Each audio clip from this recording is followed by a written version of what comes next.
What's going on, everybody? Welcome back to the channel.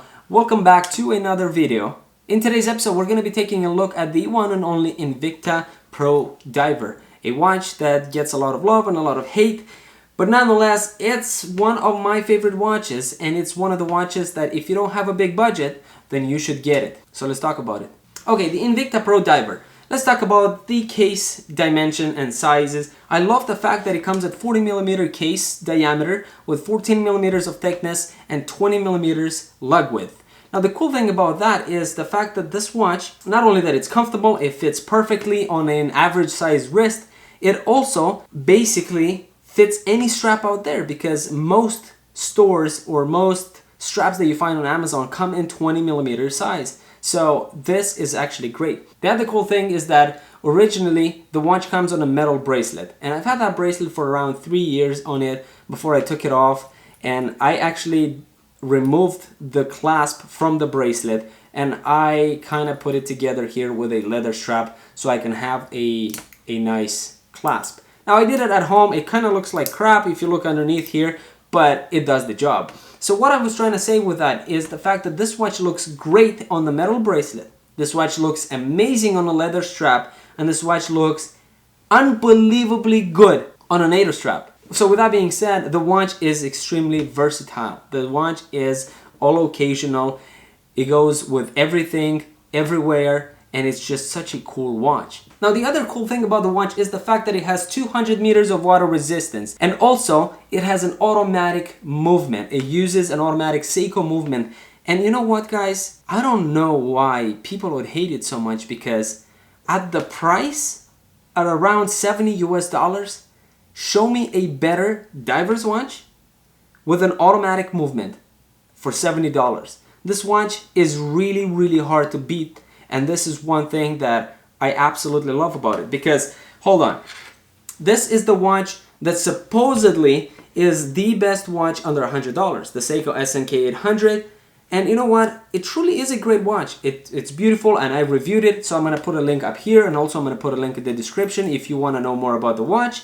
But I'm here to tell you that this is not the best watch under $100. The best watch under $100, in my honest opinion, is the Invicta Pro Diver. Because when I look at, you know, the general term of best watch under $100, a few things come in mind. 1, is it durable? 2, what's the water resistance? 3, what straps can I put on it? 4, is it versatile? Does it go with different outfits? Does it go for different occasions? And you know what? This watch just doesn't do it.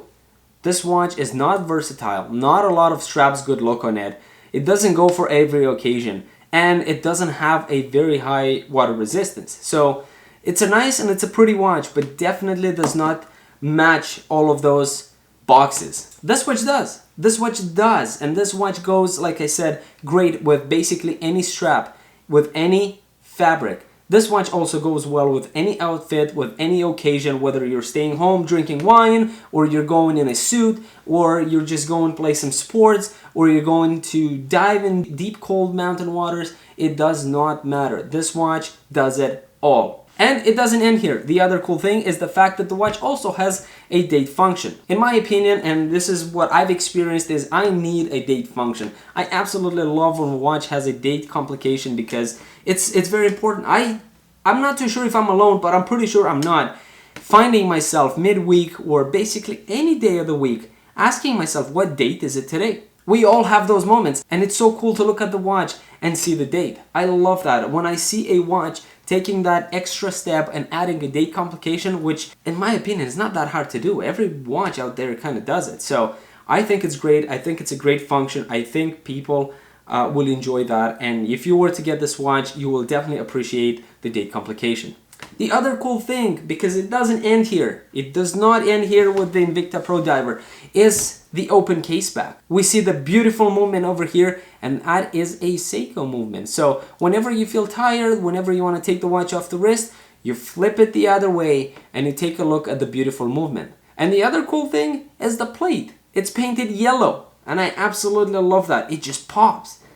It's so loud, it pops, but yet nobody can see it, just you. You can relax, you can flip it, you can see how it rotates, you can see the springs working and everything. Just absolutely gorgeous. Can't beat it. Now the other cool thing about the watch is the variety of colors. So the one that I have here, I went with the timeless one with the classic black bezel, black dial, stainless steel. You also can get stainless steel with the blue bezel and the blue dial. You can get two-tone with the golden steel. You can get gold and blue dial, blue bezel. There's a variety of them and you have access to all of them, so pick and choose whichever suits you better. Now let's talk about the hate. So the number one reason why everybody hates this watch, or everybody that hates this watch, seem to justify it with these two reasons. One, because it's an Invicta. And Invicta, I get it, they make some pretty horrible watches. They make a lot of bulky, ugly, stupid, huge watches that nobody seems to like to wear them. And you know, for that reason, I agree.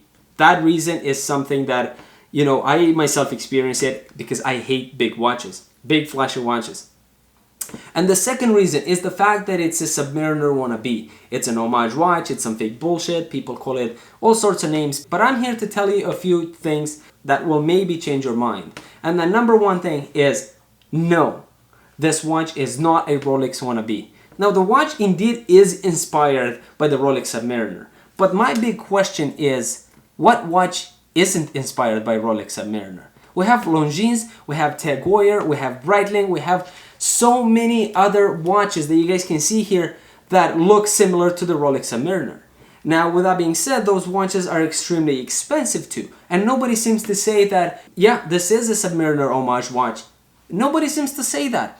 But everybody seems to trash this watch. And it isn't like that. The watch is very different. The bezel itself is not the bezel of the Rolex Submariner. Also, we have a completely different second hand. We have Invicta logo stamped all over the watch, including the crown. We also have Invicta logo on the clasp over here. The bracelet is completely different. It doesn't have tapering. Clasp, again, super different than the Rolex Submariner.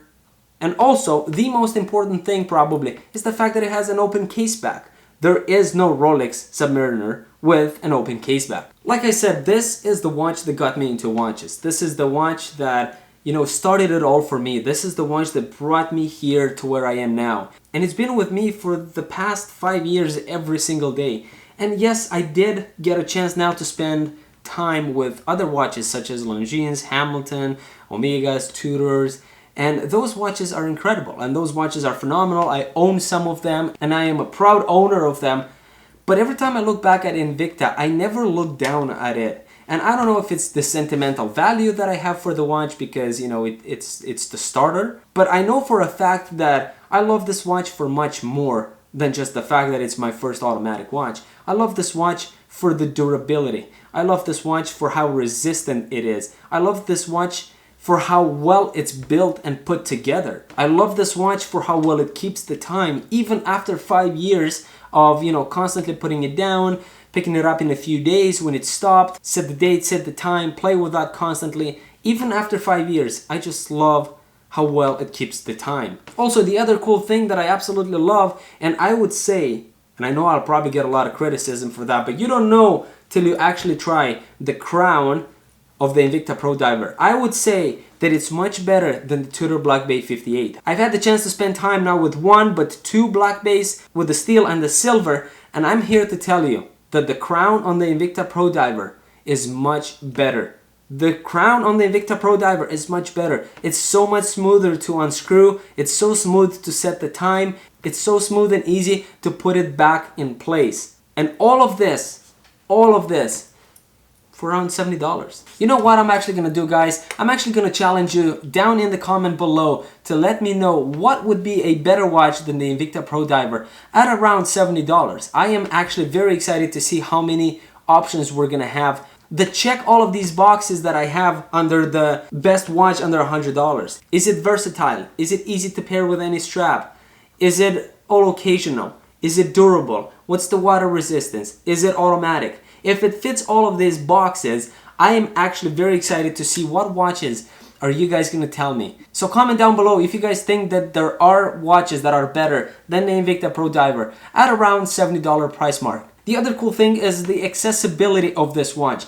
You can't really buy it in stores or in person because as the brand there is no Invicta boutique or no really watch shop carries Invicta. but on Amazon, they always are on Amazon. They never seem to be out of stock. So you can always go there, pick it up, and you will have it in a few days. So when I say accessibility I mean through Amazon, you can have it. All of the colors are available at pretty much all times. Also, they have a quartz movement which runs at about $50, which I really wouldn't suggest it to get, because if you want to get into watches, quartz is not really the type of movement that is going to get you going. I think the automatic movement is what you guys should be getting, and also at around 20 bucks difference, it really isn't going to break the bank. So with that being said, thank you so much for watching. Like this video, subscribe to the channel if you aren't subscribed.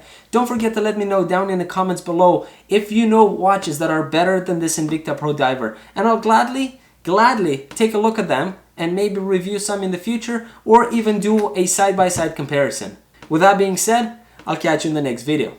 Take care.